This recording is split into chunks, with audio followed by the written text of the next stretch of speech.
आम्ही जसं सांगितलं होतं पोलिसांना तसं आमच्या बाजूने पूर्ण कोऑपरेशन झाले। मोर्चा हा शांतीपूर्वकच चाललाय आणि आम्ही प्रतिनिधी स्वरूपामध्ये 3 लोक RSSला 3 गोष्टी भेट द्यायला चाललोय। पहिली गोष्ट जी देतोय ती म्हणजे आम्ही संविधानाची प्रत देतोय आणि दुसरी गोष्ट आम्ही भारताचा झेंडा देतोय आणि तिसरी गोष्ट आम्ही महाराष्ट्र गव्हर्नमेंटचा पब्लिक रजिस्ट्रेशन ॲक्टची प्रत देतोय। हे 3 गोष्टी आम्ही याच्यासाठी देतोय की तुम्ही ॲक्ट प्रमाणे स्वतःला रजिस्टर करा, दरवर्षी आणि दर दिवशी तिरंगा आणि भारताचा झेंडा आपल्या संघटनेमध्ये लहरावा। 15 ऑगस्ट हा काळा दिवस साजरा करणं बंद करून तिरंगाचा सन्मान करणं सुरू करा आणि कायद्याचा आणि संविधानाच्या चौकटीत राहा। हे 3 भेटवस्तू आम्ही द्यायला पर्यंत जाणार होता पण तुम्हाला इथं अडवलेलं आहे। हे बघा, आम्ही पोलिसांना कॉपरेशन पूर्ण कबूल केलं होतं आणि प्राथमिक स्वरूपामध्ये आम्ही देतोय। हा मोर्चा निघणं हाच महत्त्वाचं होतं, पण त्याच्या पण महत्त्वाचं म्हणजे आता आमचा मेन मुद्दा आहे की RSS ही रजिस्टर्ड संघटना नाही आहे। हे नसतानाही एवढे 3000 पोलीस कुठनं आले, कशासाठी आले?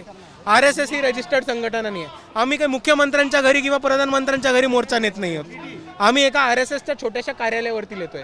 त्याच्यासाठी 3000 पोलीस हे औरंगाबादमध्ये CRPF जवान, क्विक रिस्पॉन्स टीम, महाराष्ट्र पोलीसचे कमांडोज हे एवढे सगळे का लागतात? 3 बॅरिकेड लावलेत, हे एवढे सगळे का लागतात? आम्ही शांतपूर्व मोर्चा करतोय, आम्ही प्रेमाने मोर्चा करतोय, आम्ही भारताचं संविधान, भारताचा झेंडा हातात घेऊन मोर्चा करतोय, तर मग एवढं पोलीस प्रोटेक्शन कोणाला लागतंय आणि कशासाठी आहे? आम्ही कायदा आणि सुविधा या देशामध्ये स्वस्त राहाव्या आणि सगळी लोक म्हणजे मोहन भागवतांपासून RSSचा छोट्यातला छोटा कार्यकर्ता हा कायदा आणि सुव्यवस्थेला संविधानाने मानावा याच्यासाठीच आम्ही मोर्चा काढतोय। आमच्याकडनं कोणताही कायदा कानून तुटला जाणार नाही, आमच्याकडे कोणतेही ॲडव्हान्स्ड वेपन्स नाहीत आणि आमचा पक्ष, आमची संघटना ही रजिस्टर्ड आहे। तर कायदा कोण तोडतंय, सुव्यवस्थेचा प्रश्न कोण उपस्थित करतंय हे महाराष्ट्राची जनता ठरवेल।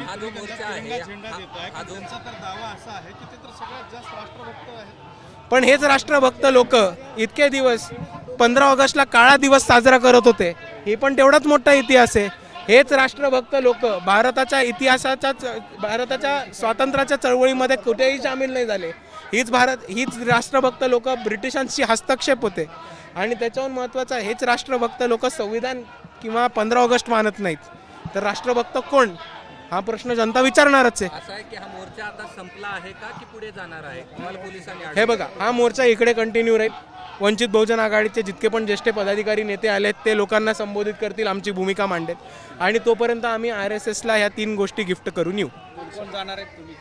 माझ्याबरोबर वंचित बहुजन आघाडीच्या युवक आघाडीच्या राज्याच्या उपाध्यक्ष शमीबाताई पाटील आपल्या रावेर मतदारसंघाच्या उमेदवार सुद्धा होत्या आणि त्याच पद्धतीने वंचित बहुजन आघाडीचे राज्याचे उपाध्यक्ष अमितदादा भुईगळ, औरंगाबादचे नेते हे आम्ही तिघं एकत्र जाणार आहोत।